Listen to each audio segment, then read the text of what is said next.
How's it going, guys? Today is April 24th, 4:42 p.m. here on the East Coast. A little bit of a late,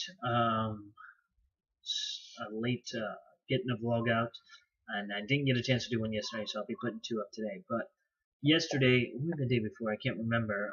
Something came to me, and I don't know why I thought of it, but I thought I'd do a vlog on it. And the title is "You Can't Be Happy with Where You've Been Unless You're Happy with Where You're Going." So I'll try to elaborate a little bit on that.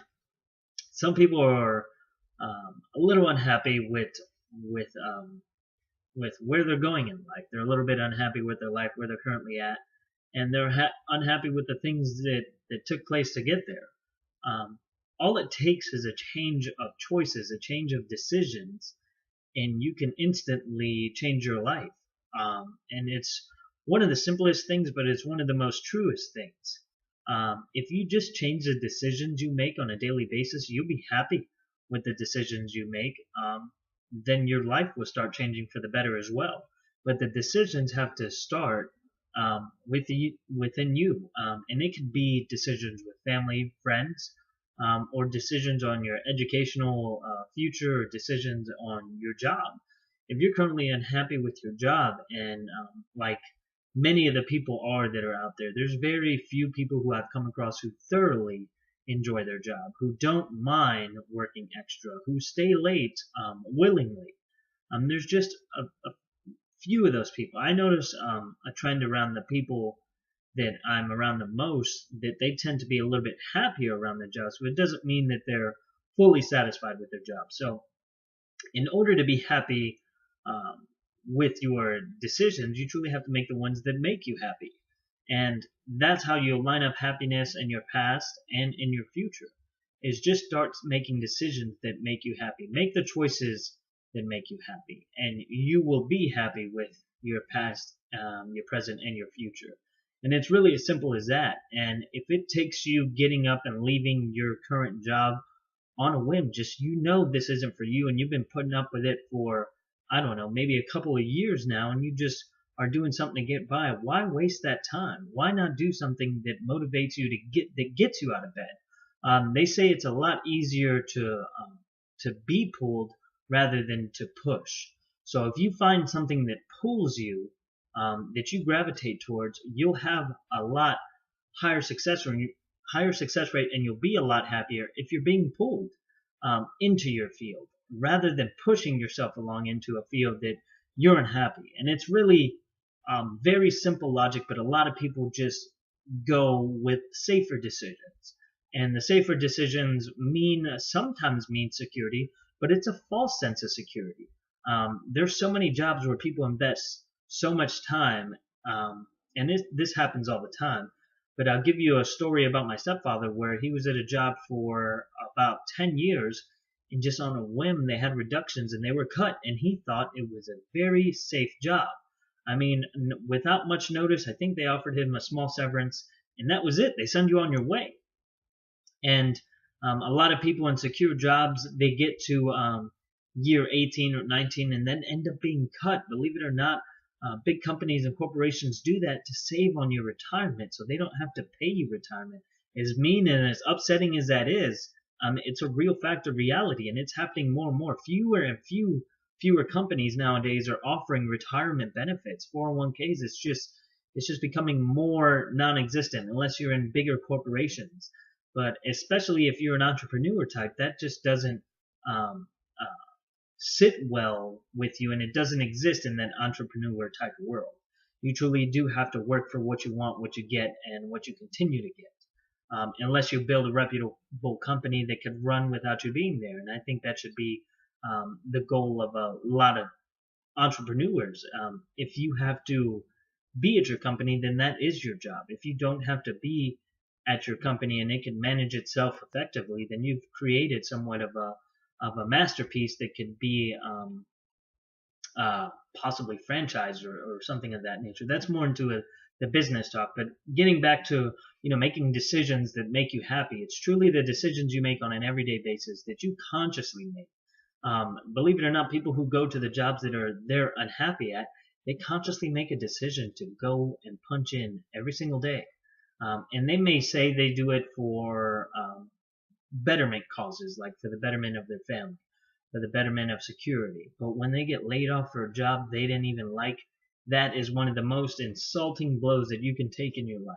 If you're doing a job that you're unhappy at and they lay you off, it's truly one of the most devastating things that can happen to you. Because if you thought that sense of security existed and it didn't, now what do you have to believe in? And I'm telling you that it exists out there, so why not take a chance and do something that you enjoy doing rather than doing stuff that you don't enjoy doing? And just trust me on this one, that you'll be a lot happier with the decisions you make. And even if it takes you on walking out of your current job tomorrow or today or next week, or if you want to put in your 2 weeks now, for a decision, just be prepared with that decision. I'm not saying get up and leave your job today. Make sure you have a plan, something to execute. Know what your passion is, or know what your gift is. Sometimes your passion and your gift are different. Like I've said this plenty of times before in different vlogs, Michael Jordan's passion was baseball, but his gift was basketball. Identify with your gift. Identify with your passion. If you're one of the fortunate people where they line up together, then go after a job in that particular field, or go get further educated in that particular field. And the other thing is that I just want to tie into this real quick on an educational portion. You're never too old to receive an education. I hear a lot of people saying, oh, I'm too old to go to school. I'm too old to go back to school. You wouldn't be surprised.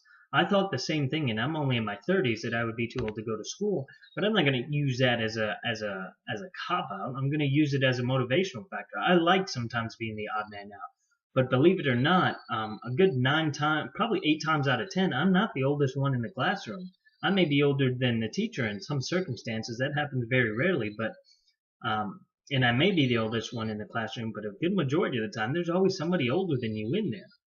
Even aside from the teacher, you'll have classmates that are older, and because the older generation is starting to recognize that education is very important, and if you want to succeed and stay on top, a constant strive for education is the ultimate thing. And bachelor's is like a new high school diploma, believe it or not. So a lot of people are going for graduate degrees, masters, and doctorates programs, and that thing does exist out there, and you have to constantly be improving so you don't get thrown by the wayside and be average like everybody else. You have to figure out ways to set yourself apart. But it all starts with the decisions you make on a daily basis, the decisions you make when you first wake up, the decision you make to go clock in at a job, whether you like it or not. But if you don't like it, then why are you wasting your time? And there's a good quote out there. I can't remember who it's by, and I can't remember it exactly, but it's along the lines, and it says something that why do something where you know you're going to be unhappy?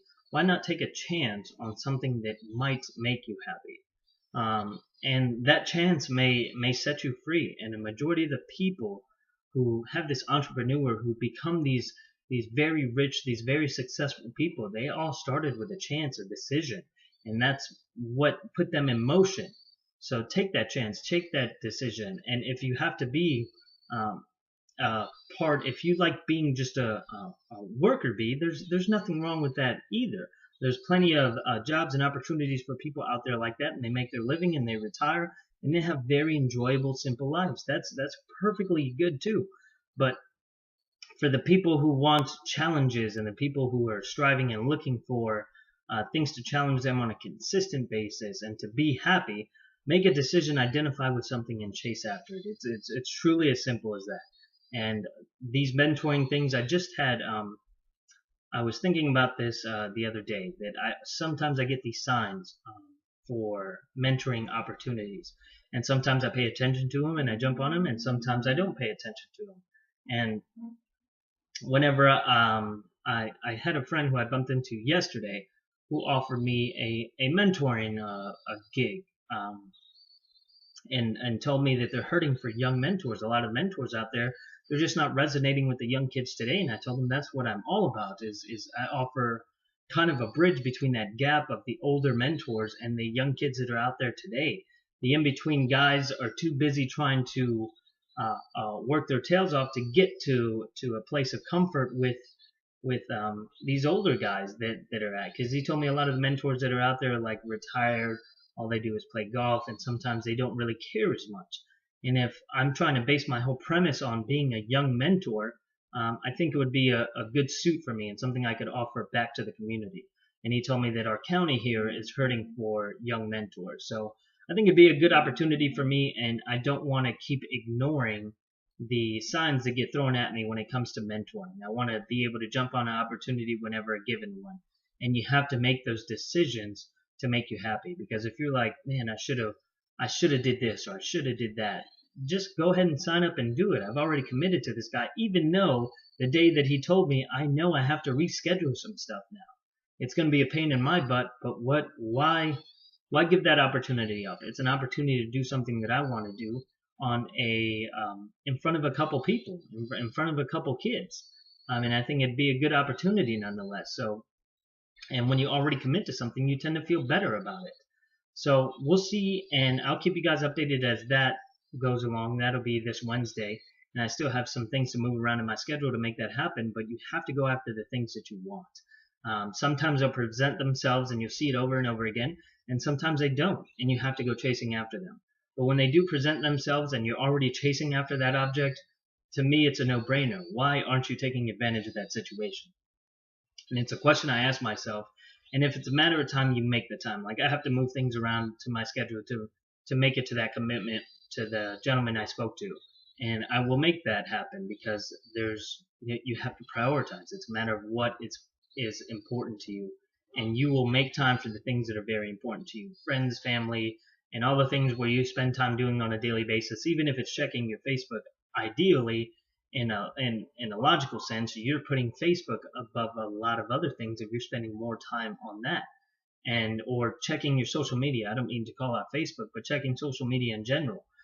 Whatever platform that you're using, if you're spending more time doing that on a daily basis, or whatever it is you're spending time doing, that's what you're committing your time and your importance to. And some people don't see that. They don't identify with that. Know that what you spend your time is what you spend your time doing is what you consider important at that specific time. So if you know you have to be to work by 4 and you commit your time to when you get to work to when you get off, are you really able to do anything else while you're at work? Sometimes when you work from home, you're given the opportunities to do other things, but those can lead to distractions that don't necessarily allow you to work. So most of the time, whenever you're dedicated to work, that's all you're doing is work and a lot of other things. But when you spend time or waste time or spend time on things that don't contribute to your success, then what are you doing? And that's truly something for you guys to reflect upon. Whatever you're spending your time doing in that particular moment throughout your day is what you consider most important for that particular time.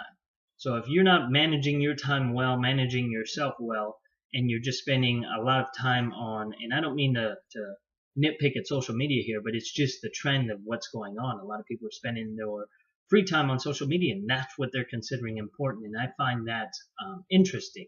And I've actually been in a point in my life where I thought that I was getting sucked into the social media realm, so I just cut myself off from it.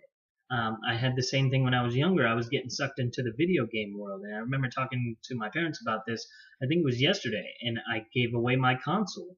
Anything that I think that's going to suck away my time that isn't super beneficial, unless I'm going into gaming as a future career, I shouldn't be spending that much time doing it. There's so much other things I could be doing with my time, and unless I spend my time using my social media to make me successful or get some sort of successful points or tips out there, that's pretty much the only time I use social media. I manage social media for the business I work at now, and I manage my own social media for my young mentoring thing.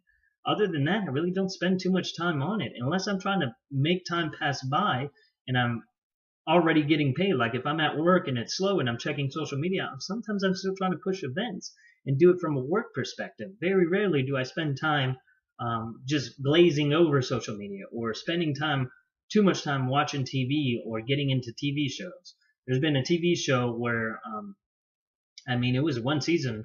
Me and my wife were trying to finish for months, and most people crank that out in a day. But we just have so much going on that it's just not possible. And again, I just want to reiterate, one of the points to take away from this talk, as well as the decisions that make you happy, is whatever you spend your time doing at a particular point in time throughout the day, that's what you consider most important for that time. Whether it's spending time with your family, being on social media, or working out, that's what you consider most important for that time. And that should be an eye opener to you. So if you're not doing things that are consistently for improvement, for tackling, for managing your time, and you're just wasting your time, then you're wasting your life in a sense. And that's not to be taken lightly. You should always be trying to um, do things that improve your life or that make you happy. And honestly, if checking social media makes you happy, reanalyze if that's really what makes you happy. If not, go out and do things that actually make you happy. Take some action, is what I always say, and the action will lead to results, some sort of results, good or bad. There's still results, and you can adjust and remodify. If those results make you happy, then you continue doing that thing and continue growing. If they make you unhappy, then you adjust and make new decisions. But all the decisions that you make on a daily basis are would lead to either your happiness or your unhappiness. And catering yourself to and readjusting yourself to the decisions you make on a daily basis and being conscious of the decisions you make on a daily basis is really what's going to set you up for success. Thinking about your day in the future and getting the things done that are most important to you on that particular day. And again, I know I'm saying it a lot this episode or this vlog, but realize that what you're spending your time on at any point in your day is what you're considering most important, because time is one of the most valuable resources you have. And if you choose to waste it, then you choose to waste it. But know that that time that you spent doing something as monotonous or something that makes you unhappy, you'll never get that time back. And that time will forever be lost. So why not spend that time doing something that can benefit you or make you happy? That's just simple logic. And I don't mean to come off a little mean or criticism in this vlog. It's just it makes me wonder why people do the things they do and then wonder why they're unhappy. It's just simple decisions they make on a daily basis that make them unhappy. It's not this conglomerate of things or the world being against you. It's the decisions you make. And sometimes there could be a couple things that go against you, but if you find that silver lining within the negative things that pop up within your day, then there won't be too much that makes you unhappy, and you can readjust your decisions if you're truly trying to strive for happiness. But again, to reiterate and to reflect back on the title, you can't be happy with where you've been unless you're happy with where you're going. So that'll be it for today's vlog. I hope you guys took a lot out of that one. This one ran a little bit long. I haven't done a long one in a while, and I like to do them from time to time to make sure that I can stay sharp with talking for various amounts of points on various amounts of subjects for an extended period of time. So I appreciate you guys watching, liking, commenting, subscribing. I've had a boost in subscribers. I believe I'm up to 64 at the moment. Still trying to reach 75 by the end of the month. I think I got a week or so to do it. And I appreciate you guys watching, liking, commenting, subscribing, and the like. And I will see you guys on the next one.